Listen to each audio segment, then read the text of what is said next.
My name is Rihanna Putnam, and I'm the Community Engagement Specialist for the Citizen Science Association. I have a few housekeeping notes and a little bit about the CSA, and then I'll turn it over to Sean O'Connor and Audrey Moen from BSCS Science Learning. The CSA is a member-driven organization that connects people from a wide range of experiences around a shared purpose of advancing knowledge through research and monitoring done by, for, and with members of the public. Our work is concentrated into a biannual conference. Our next one is coming up next spring, and it's going to be a virtual event. We'll have details coming out soon, so stay tuned. We also have an online peer-reviewed journal that is open access and available to all, and member services such as our working groups, online networking, and webinars like these. Our membership represents the multidisciplinary and multidimensional nature of the field. It includes project leaders, researchers, educators, and more. To find out more about becoming a member, you can visit our website, or just to find out more about the association and things that we have going on, you can follow the link on the screen. In addition to individual members, we also have a number of organizational members. Today's webinar is brought to you by organizational member BSCS Science Learning and their FieldScope platform. The folks at BSCS Science Learning are on a mission to transform science education nationwide. They do this by developing instructional materials for students, providing professional development opportunities for teachers, and spearheading leadership development opportunities for schools and districts. They also conduct research on science and learning. And in addition to all of this, they operate the FieldScope platform, which is their platform designed for citizens and community science that we'll be learning more about today. CSA has 9 working groups that explore cross-cutting issues like data and metadata, evaluation, education, ethics, and more. Our working groups are one of the key ways that we work to advance the goals of the CSA through the sharing of resources, best practices, and relevant information, both among group members and also to the broader citizen science community. Our working groups are a great place to look for connections or to dig deeper into a topical area on citizen science. You can find details on our website. This webinar will be recorded and uploaded to a playlist sometime early next week or later this week. We have a growing number of webinar recordings available there on a variety of topics. All of our webinars are led by experts in the field whose opinions may not reflect the association as a whole. CSA very much appreciates the time and contributions of these speakers, volunteering to take part in these webinars, and the questions from the attendees. And speaking of questions, if you have those, you can either put those in the chat. We do ask if you are addressing something in the chat to do it to all panelists and attendees so that everyone can see your question. It defaults to all panelists, and so folks might not get to see that they have a similar question or connection to make there. You can also introduce yourself in the chat, and I encourage you to do that. It's a great place, and I believe a lot of you have already started to do introductions there. And you'll find that in the bottom. If you don't see it, check the ... If you have a question that you'd really like to see the host answer live, or that you think is of importance, if you want to put that in the Q&A tool, I'll be keeping track of questions both from the chat and Q&A, but that's also available in Zoom as well. Great. Today we have with us Sean O'Connor, who's the Program Manager for Citizens and Community Science at BSCS Science Learning. He also serves as the product manager for FieldScope and works to design resources that engage learners in working with citizen and community science data. We also have Audrey Moen, who's the Associate Director of Open Sci Ed Middle School Developers Consortium. Audrey's work is focused on designing open education resources for middle school classrooms. Among her many skills, Audrey has designed learning experiences using citizen science data sets and graphing platforms such as FieldScope. We're really excited to hear from both of them today. And with that, I'll turn it over to Sean and Audrey. Thank you both for being here today. Thank you so much for having us. And thanks everyone for tuning in and being here with us for this hour. I suppose what I'll do is start by sharing some slides that Audrey and I have put together for today. Let me see if this is working. And is that looking good on your end? All right, great. Thank you. And just want to get my chat open so I can kind of keep an eye on that as well. So yeah, we are very excited to be presenting this to the Citizen Science Association today in part because we've been working on a relaunch of our FieldScope platform for the last couple of years. And I'll tell you about that and sort of do a bit of an unveiling, I guess you could say, of the new redesigned platform.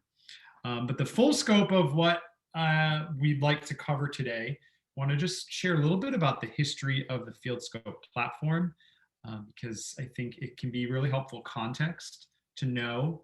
And then we also want to talk about our Invitations to Inquiry project, which is a set of lessons that are all about middle school and high school students engaging with data generated from citizen science projects. So I'll tell you about that. And then we'll do sort of our unveiling or our preview of the new version of the tool. And then for anyone that's interested, we'll also just make sure you walk away today with an idea of how one goes about launching their citizen or community science project in FieldScope. So for anyone that is new to FieldScope, maybe doesn't have much background, I did just want to share a 1-minute video that we had recently put together that kind of just tells you what the platform is all about and just starts to give you a bit of a deeper picture of what it's capable of. So I'll play that now just for 1 minute.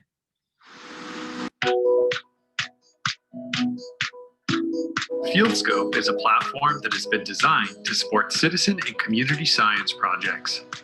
These projects ask people to go out and measure and record information about our world that is used for better understanding and addressing environmental or social challenges. With FieldScope, projects can easily launch their own custom project site that includes a mobile-friendly data collection form and tools for project owners and their participants to visualize and ultimately make meaning of the data that's being collected. Visualizations can be shared with others to tell the story of the data your community has been collecting, or to present the results of an analysis or campaign you've undertaken. We think that the connected world we live in today is exciting and full of opportunities for collaborative action towards making our planet a better place. Do you have a project that you think can benefit from using FieldScope? We'd love to hear from you. Find us online and learn more about launching your community science project site at fieldscope.org.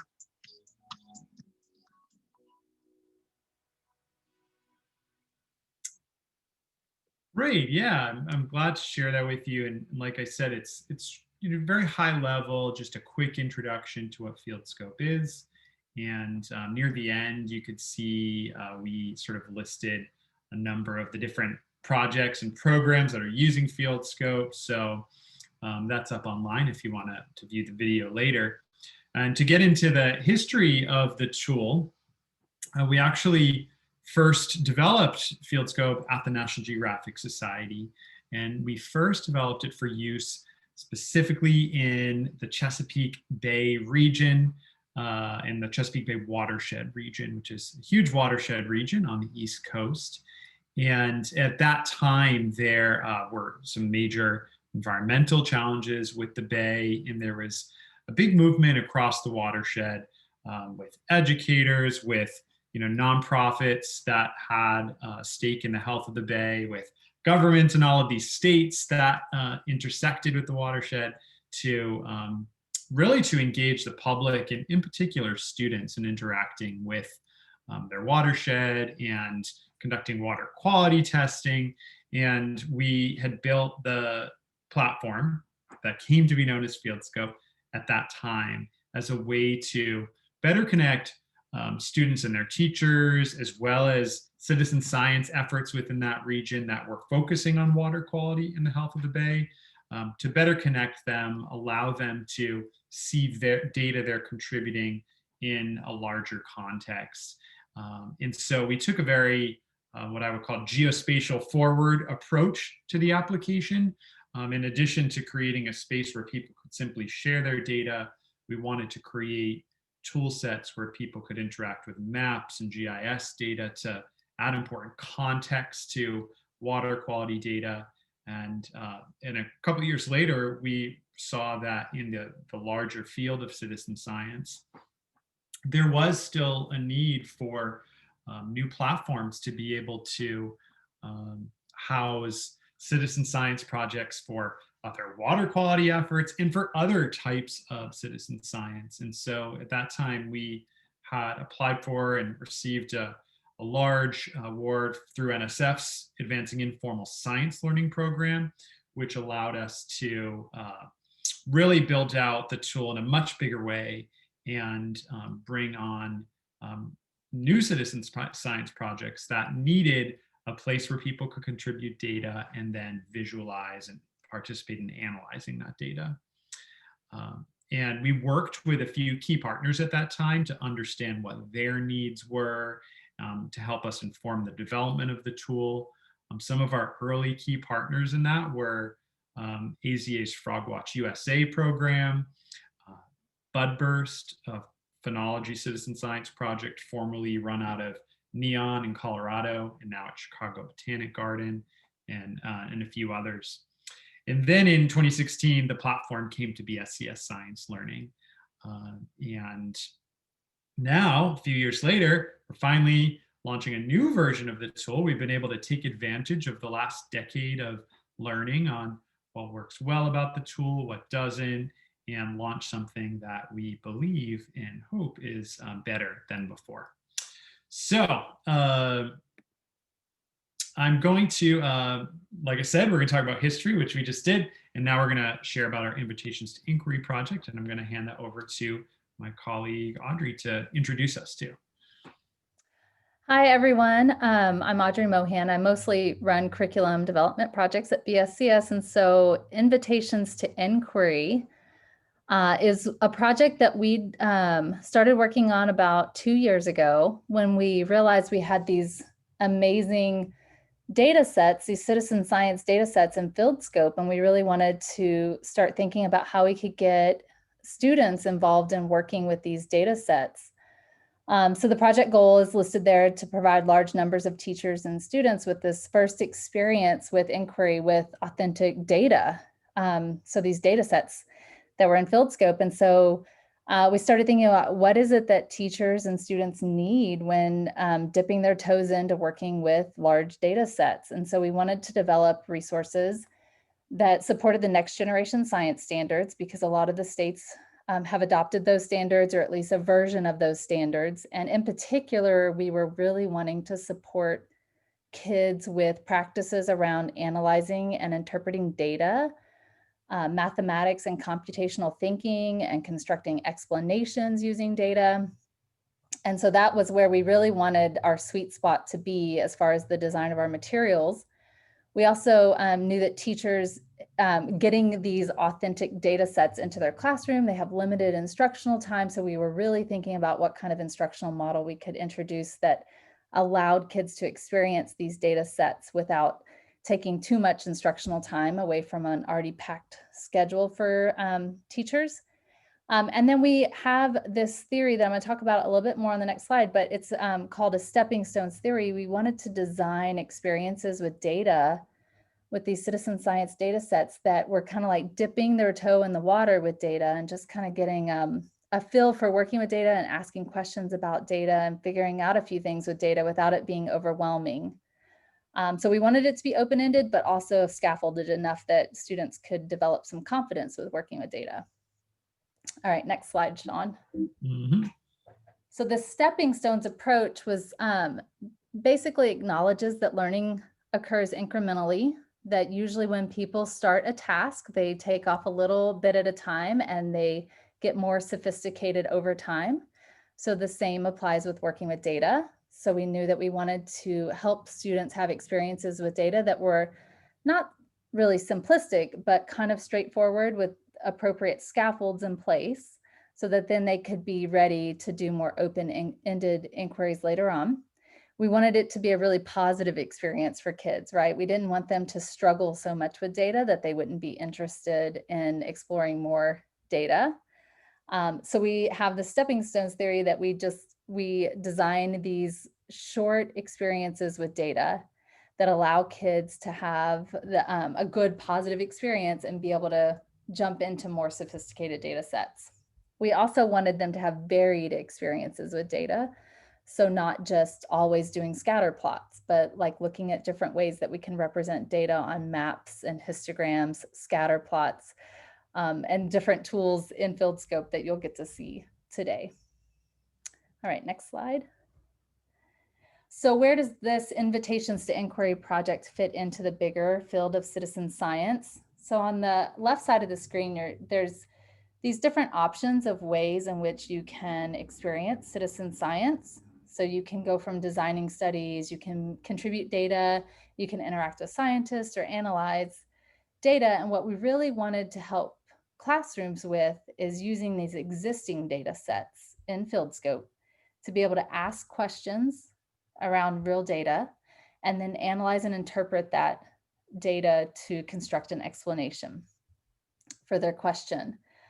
So our area is kind of fitting into that middle part of the graph, but we also want to acknowledge that we encourage and provide supports for classrooms if they're interested in also becoming contributors to the data sets as well. So that's always an option in some, not all of the inquiries, but most of them. But mostly they're just analyzing existing data sets. All right, next slide.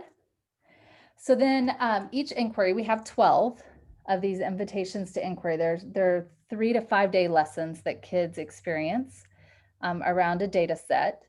And each inquiry is designed with a certain instructional model behind it to help get students into the data set and help scaffold their experience with it. So each data set starts with like a hook or something that engages student interests in the topic, whether it's frogs or choosing the place to have a lilac festival or whatever the inquiry is kind of anchored in, the experience is anchored in. So we hook students into the experience. And then importantly, we situate the learning in the data set that the kids will be working with. So the citizen science project is featured right after the hook is like, so in a frog one, they'll learn about Frog Watch. Who's collecting the data? Why are they collecting the data? What kind of data do they collect? So they situate themselves in the actual data set and figure out what is this data set representing and why. And then they work with questions around the data set.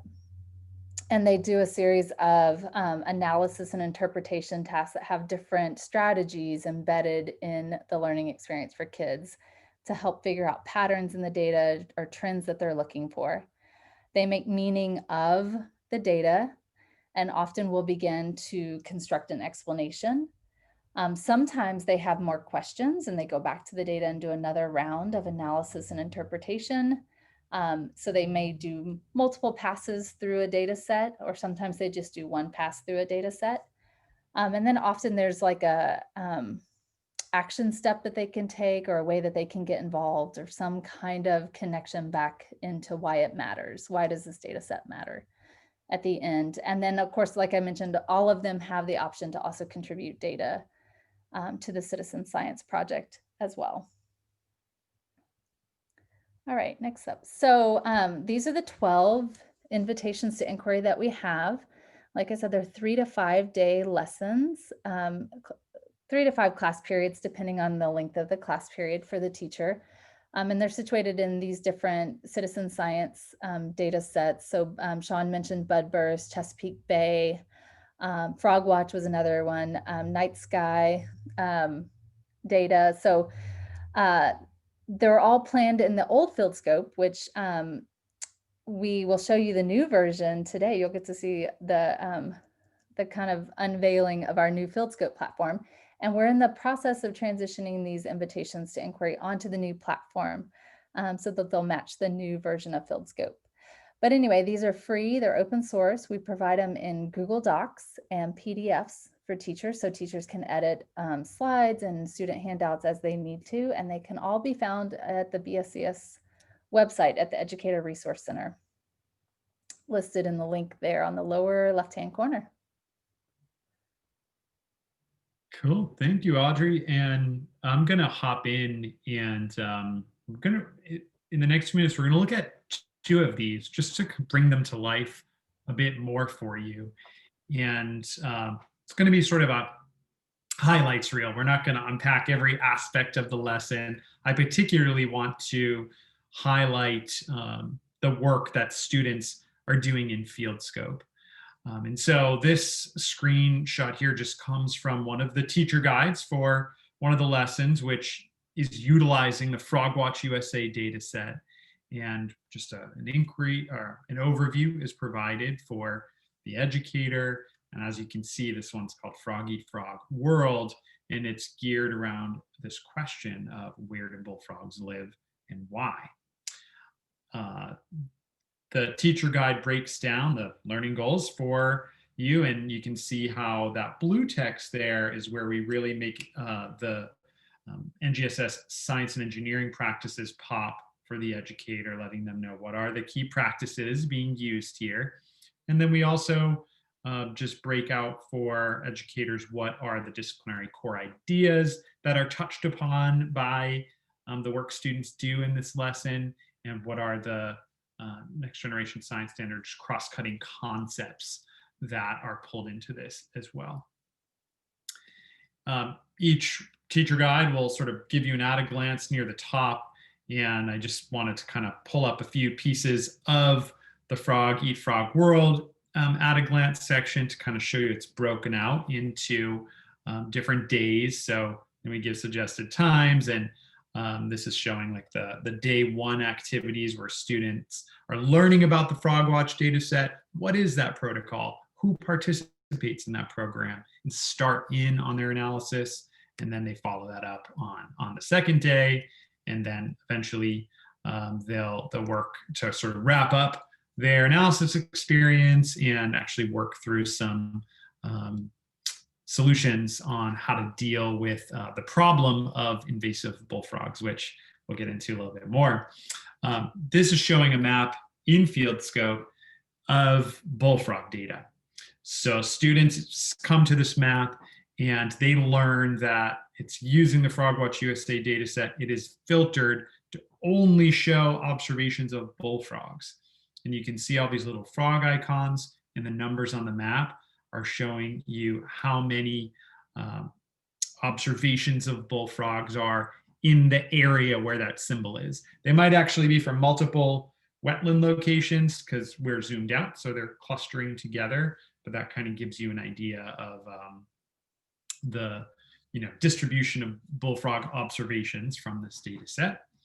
And then they spend some time actually zooming in, checking out different bullfrog observation sites, and interacting with some other layers of GIS map data to start to understand where bullfrogs are being observed, what types of land cover are around them, what types of wetlands are they most often observed in.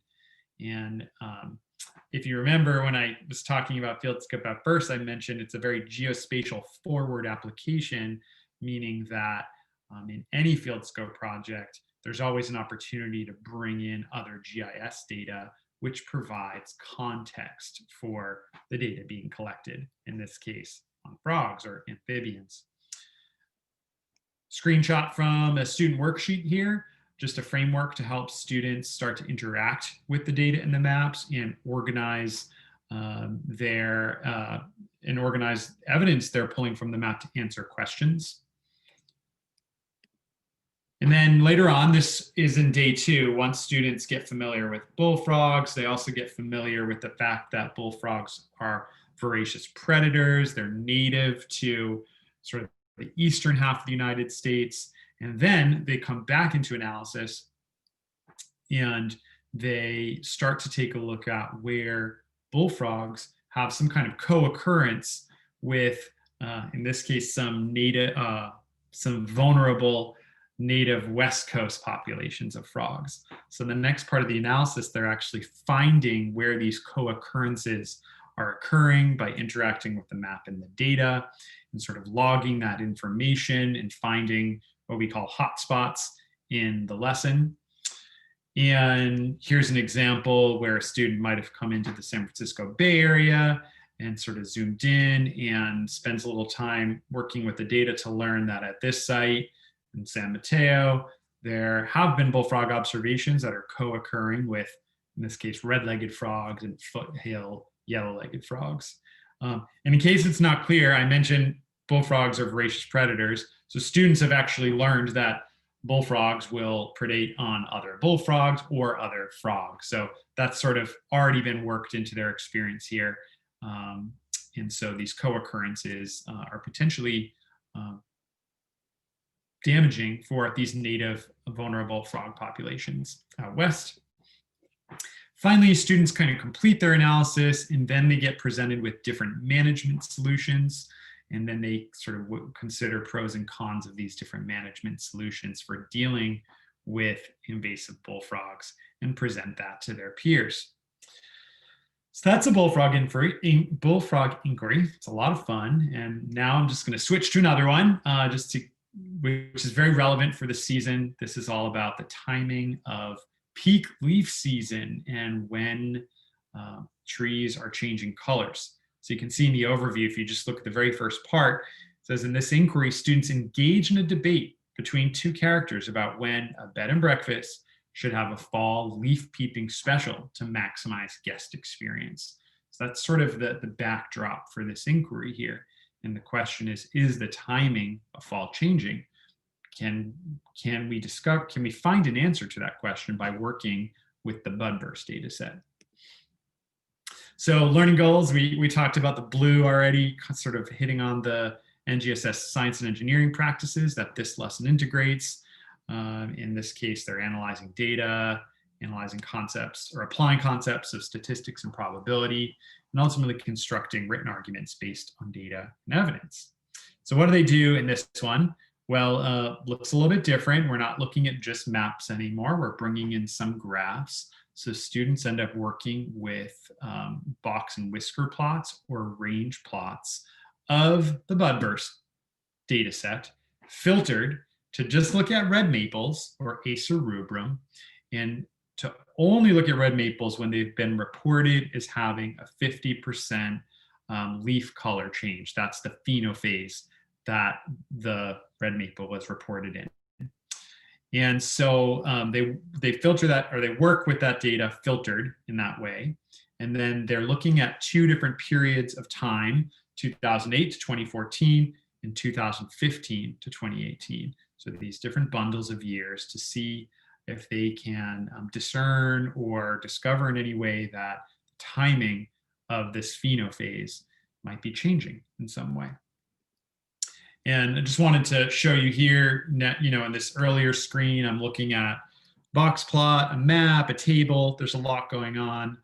Students end up sort of honing in on just the graph or the box and whisker plot view of the data.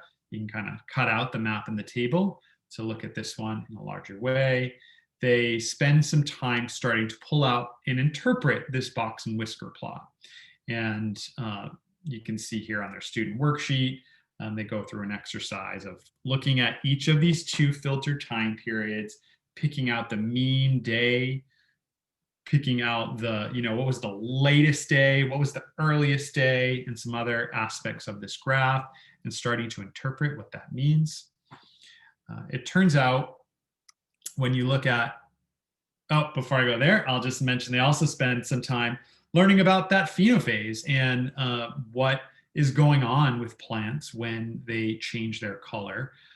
They sort of end up looking at answers to this question about the most important factor that tells plants when to change leaf color. And I won't give it away. If you're not sure, I'll let you discover for yourself. And ultimately, they discover that when they look at the full data set, they're not really getting much clarity. They're not really finding an answer to their question. So they filter the data yet again to look at data just above the 40-degree latitude, because the scenario they've been giving is about bed and breakfasts in Vermont. And so then they kind of filter the data once again, look at a smaller slice of it geographically. And ultimately,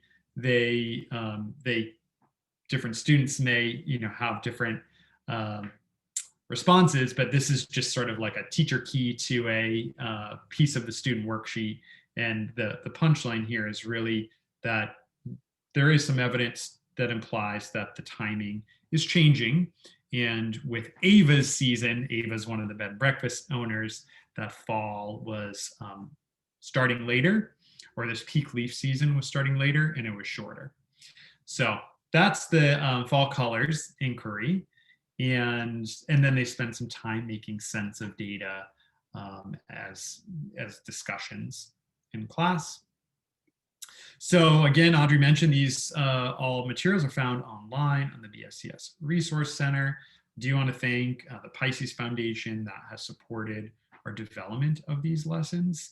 And we look forward in the next year to going back to that stepping stones approach and starting to create some learning materials that help teachers and students start to build on these sort of pre-packaged inquiries and have their own experiences of inquiry with these really big data sets from some of these nationwide or region-wide citizen science projects. So I'm going to turn it back over to Audrey to tell you a little bit about what we learned from our work on this thus far.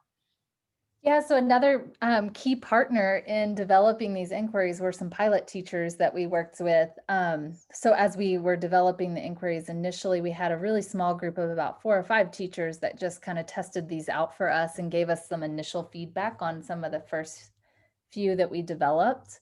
And then as we got all 12 of them developed, we had a group of initially 15 teachers, and we had some attrition, which I'll talk about in a minute.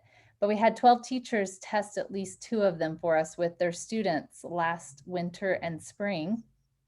And we just wanted to know, do experiences like these with data, working with these citizen science data sets, does it help increase any confidence that kids have in working with data?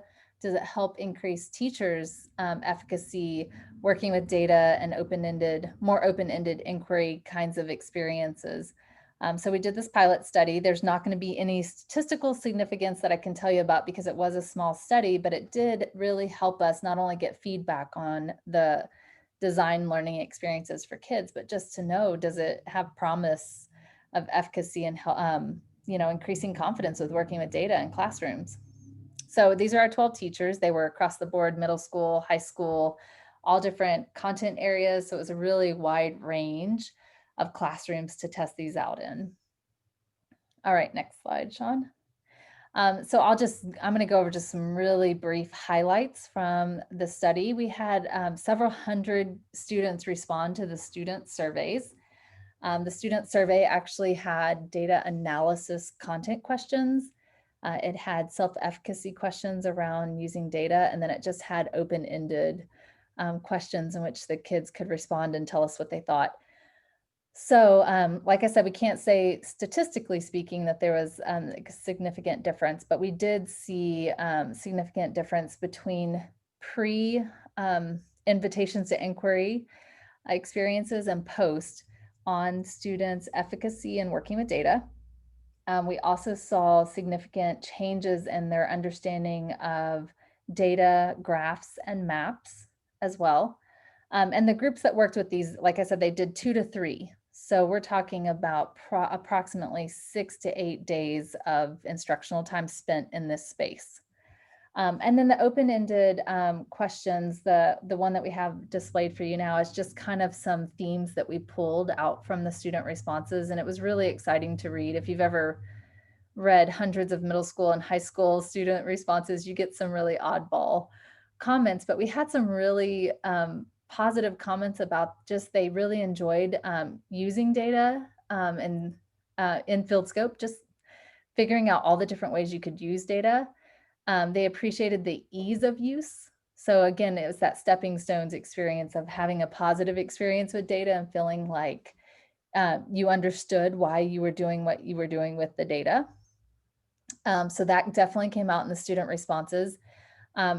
Everywhere across the board with teachers and students, it was we kept hearing from people that they really enjoyed working with this real world citizen science data. They enjoyed the connection to actual real data in the classroom, knowing that someone in the world actually collected this data and put it into this data set. And we actually ended up having just a side story. One of the students in a classroom in Iowa did one of the Frog Watch inquiries.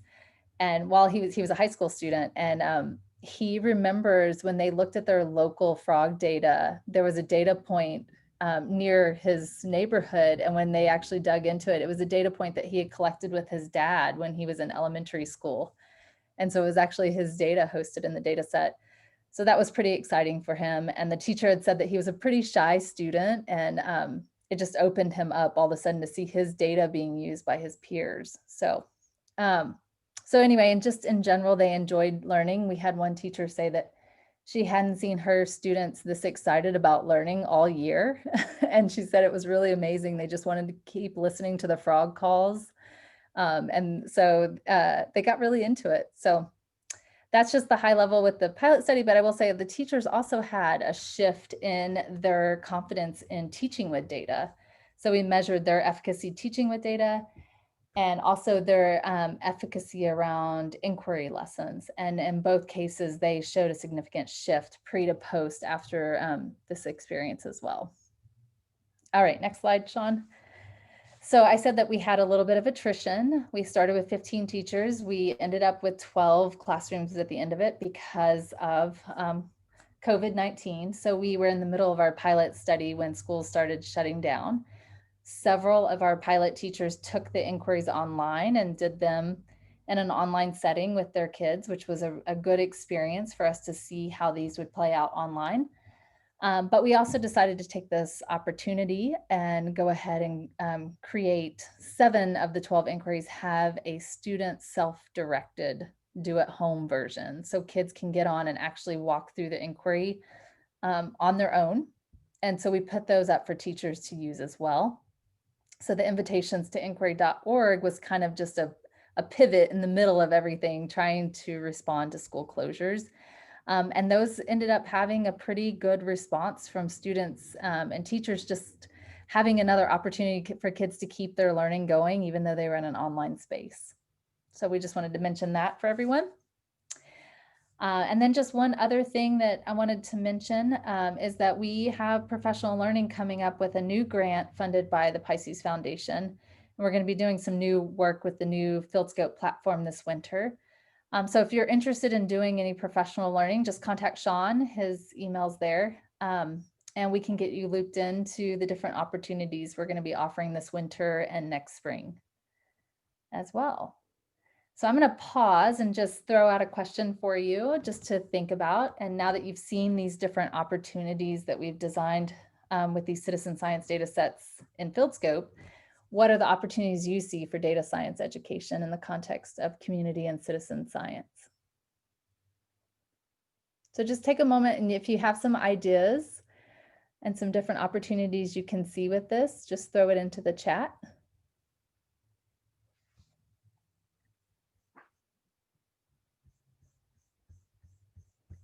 And yes, we'll throw Sean's email into the chat. And I see that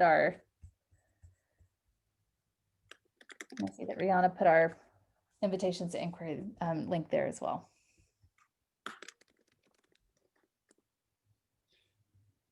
Great. Yeah, if that inspires some ideas or a response, please drop it in our chat or in our Q&A area.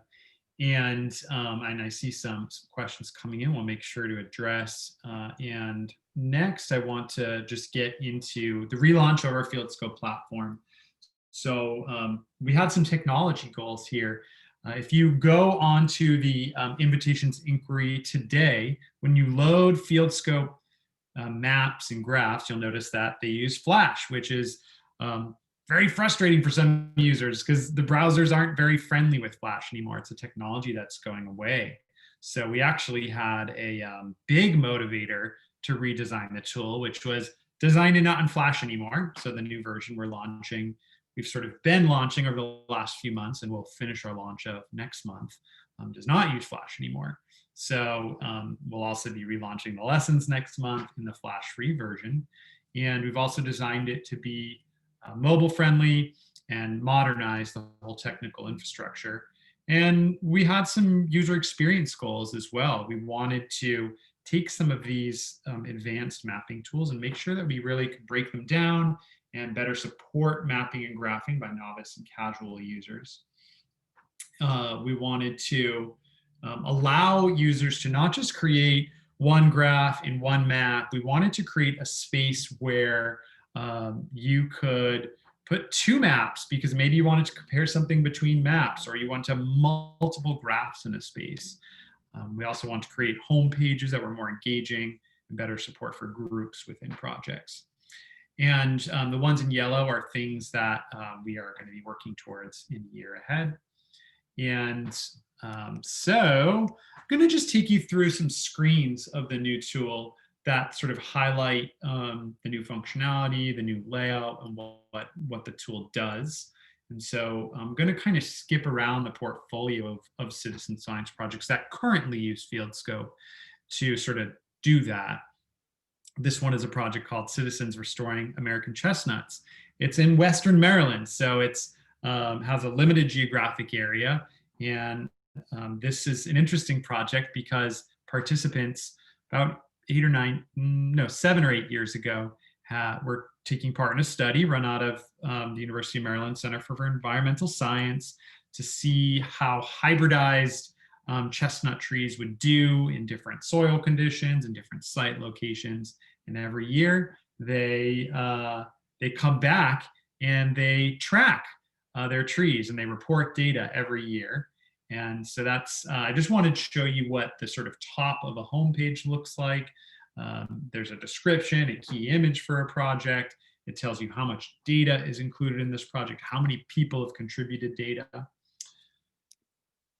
You can see here that the homepage has sort of been squished down to a mobile size here, and it changes layout. So if someone loads this page on an iPad in the vertical position or on a phone, you're going to get the site responding to that and reordering and relaying out itself to be mobile friendly. Here's a project where that we have going on in Oahu on Hawaii, which is about a restoration of a fish pond that's taking place there involving the community. It's a citizen science project.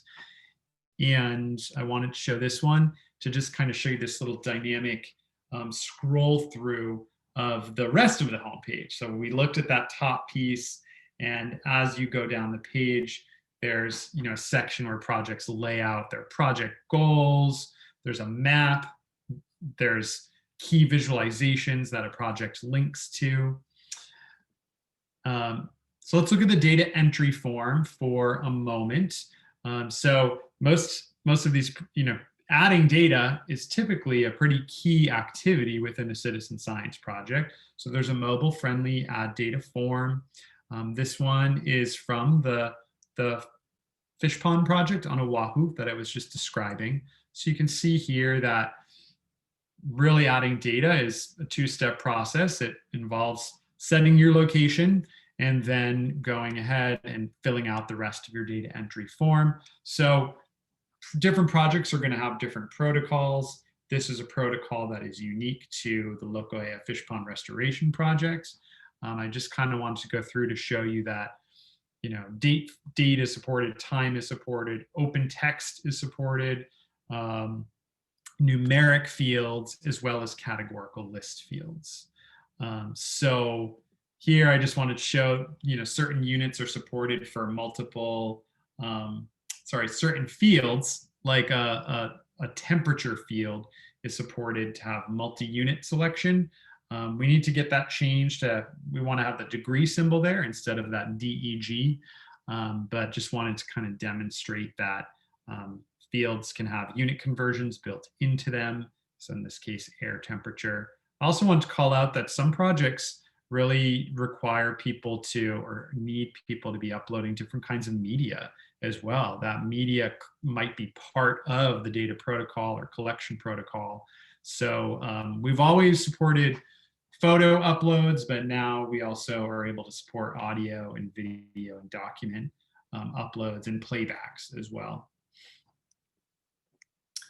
And this, I see a question from Aaron, and it's a good one to answer at this time. And so I'm going to answer it live. And Aaron asked, is data collection part of FieldScope or done through the projects themselves? So Aaron, FieldScope is configured so that projects can add their data directly. Projects have an opportunity to get configure their own data form. Some projects choose to have people bring paper data sheets out into the field. Maybe they're out in challenging conditions where they can't use technology. And then either the person collecting that data will come back and use FieldScope to enter it, or maybe they have a process where the collector will submit it to a project coordinator, and then the coordinator will enter it. So it depends project to project, but ultimately, I'm just going to actually go back a slide. Ultimately, people are using FieldScope, whether it be the person following the protocol and collecting the data, or the project coordinator to enter it. And the next slide is perfect because we also have a way for projects to be able to bulk upload data. What do I mean by bulk upload? Spreadsheets. Often, projects might have an archive of data that they want to upload, typically it's most helpful when there's a batch of data that one wants to upload. So that is another option for projects as well. And I'm going to just look at this other question here. Can we create a project for a specific community where they may be the only ones contributing with the prospects of adding others in the future? Yeah, absolutely. There's no requirement that when a project comes onto FieldScope, you don't have to think about it as, we're launching this project, we have to invite the whole world to submit. Some projects, are very community specific or are pilot projects. So yeah, there's no requirement to make your project public. It can be more of a private situation. So this map is showing data from the Sharks of California project, which is run from Ocean Sanctuaries. I know someone from Ocean Sanctuaries is here today. I wanted to just show you what the experience is like after data gets contributed. What happens then? Well, users can explore that data set in a map form or in a table form.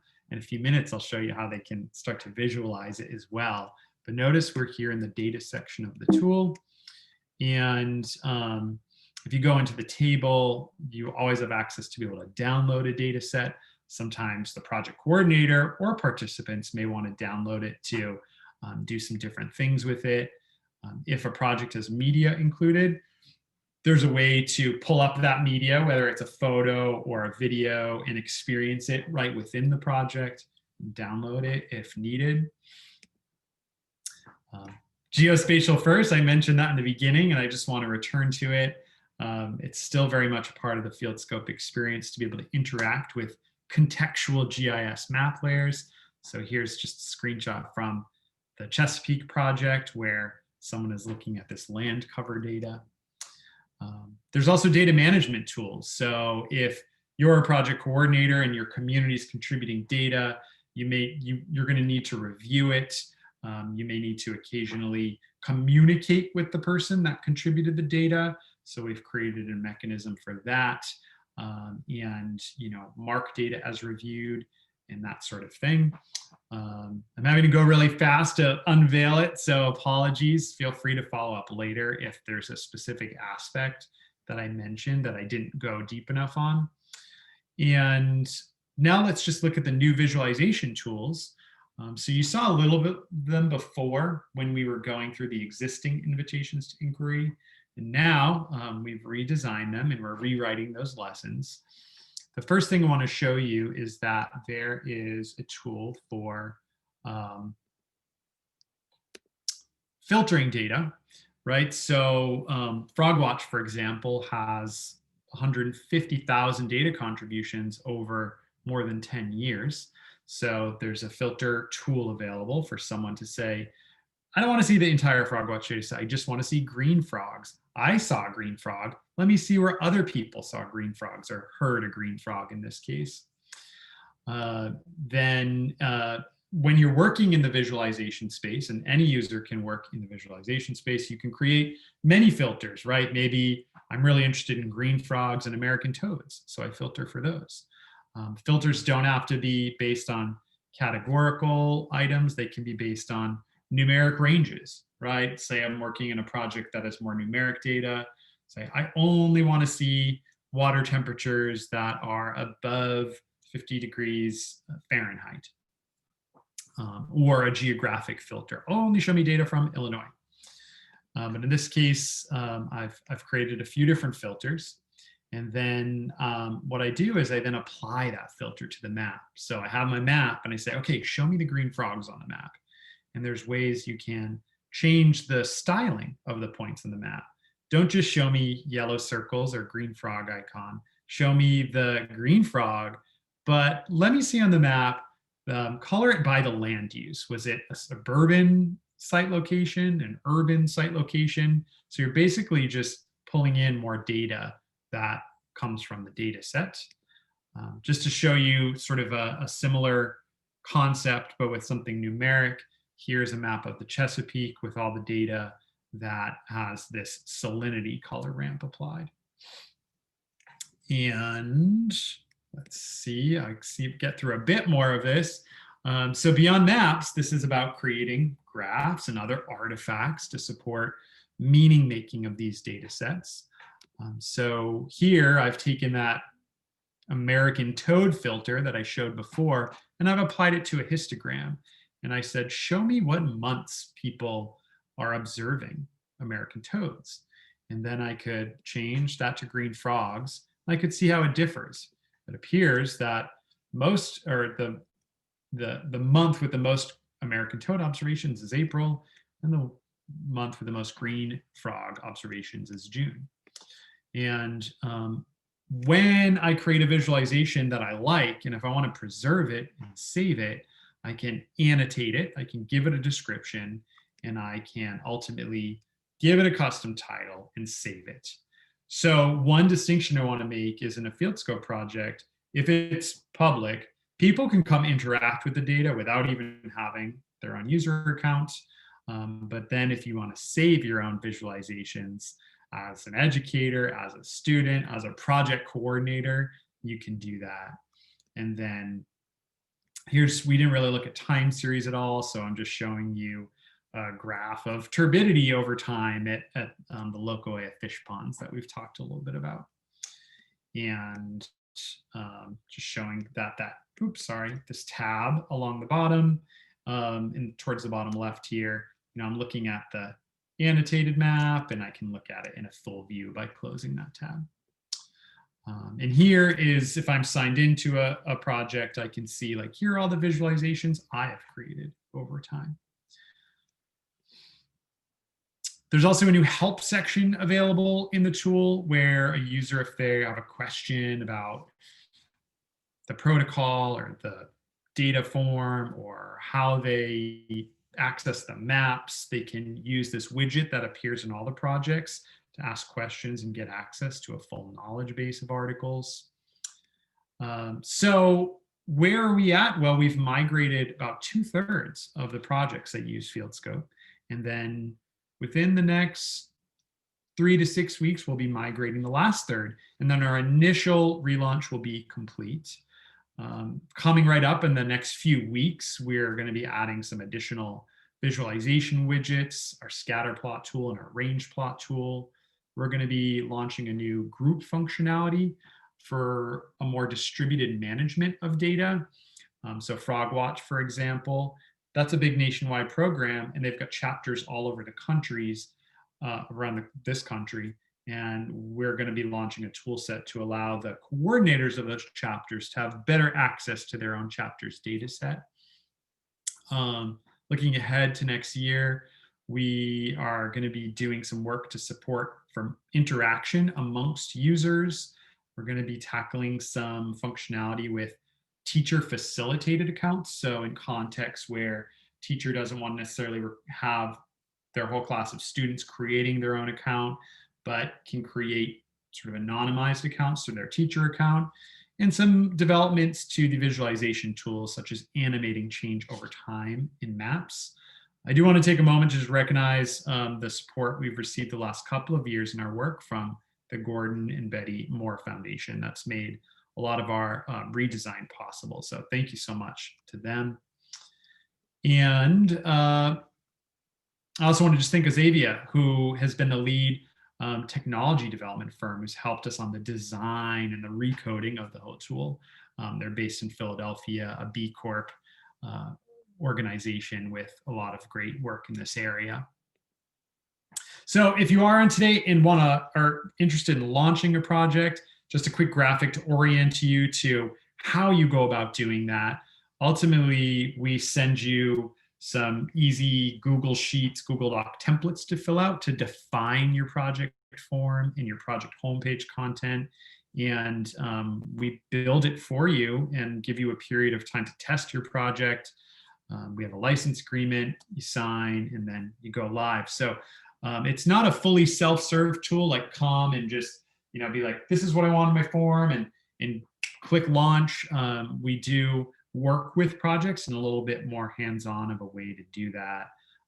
For example, here's this Google sheet that just shows you how, what you might be presented with if you're setting up a new form, where you just basically are defining your fields. What do I want my participants to be collecting? 1, 2, 3, 4. What are the units associated with it? Are there maximum and minimum value ranges that should be set so that people can't enter something out of range? So all the basics that we need to set up that form for you. I went through a lot and I didn't leave that much time for questions, and I'm so sorry. But I do want to take the last few minutes to address questions and then, of course, invite further communication if I didn't get to anything. Rihanna, did you have a good read? Are there any big questions that we should maybe look at? I mean, if you can briefly touch on these kind of project specific or these little specific questions from Chris and Aaron in the Q&A. Oh, sure. We can do that. And if we have time, I'm curious, I have a big overarching question, but we might not have time for it. Yeah. Well, we'll see. I'll look at, I see Chris's question here. Are there ways for somebody other than the project coordinator to review people's data contributions? Yes, there is. Right now, multiple managers can be set up in a project and have that responsibility. So that can just be defined by the project of who that should be. And then also that group functionality may have utility in a scenario you're thinking about where that data management functionality becomes more distributed. And Aaron asks if data from other projects can be integrated. For example, weather storm events compared to the turbidity graph. Aaron, short answer, yes. Long answer, not necessarily at this stage in a turnkey way, right? Just specify a website URL and the data pulls in. It does take a little bit more custom coding, but we've done it before and we do it in some of our existing projects. Also, it's something we're considering for the future, how to make that a little bit more turnkey. And is there a cost to set up a project? The platform does have, we rolled out a process of licensing fees last year. Here's what you should know about those. We created a license fee structure for the platform because we felt like it was an aspect of sustainability over time. And we've created a program where if projects or programs, if that is a barrier for them, you can apply for fee waivers and assistance.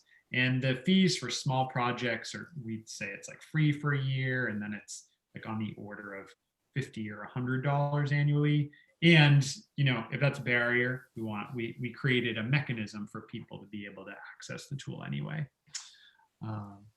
And how about your big question, Brianna? Or we might be at time. You might have to call us. Yeah, well, and I know some folks will have to hop off, but I really loved hearing about those invitations for inquiry. And it got me thinking about, are there maybe some big picture takeaways or some lessons that project leaders could use when developing their own lessons for educators? Or that might be too big, but I felt like there's a lot there, and those look like great resources for those 12 projects, but I'm sure there's others on the line that might be interested in learning maybe a key takeaway or two that they could use when developing their own resources for educators. I can jump in and say that it's actually something we've been thinking about, is creating some templates and some like guidelines for projects to create their own, because we went through a big troubleshooting process to figure out what are the questions that make sense for middle school and high school students to wrestle with. So that's a big takeaway. It's like, what makes sense for them? It's not always going to match what scientists are asking. So we have to think about the grade level appropriateness. But anyway, we went through a lot of the troubleshooting ourselves to figure out the sweet spot in the design of those invitations to inquiries for classrooms. And so we've been thinking about coming up with a template and some guidelines so that other projects could take that and just kind of design their own. So maybe in the next year they'll be rolling out.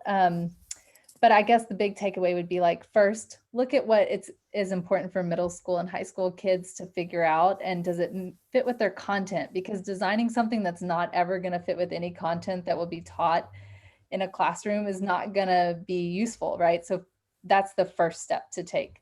And then this next step to take would be like, what's the appropriate level of wrestling with data that, you know, ages 12 to 17 can work with?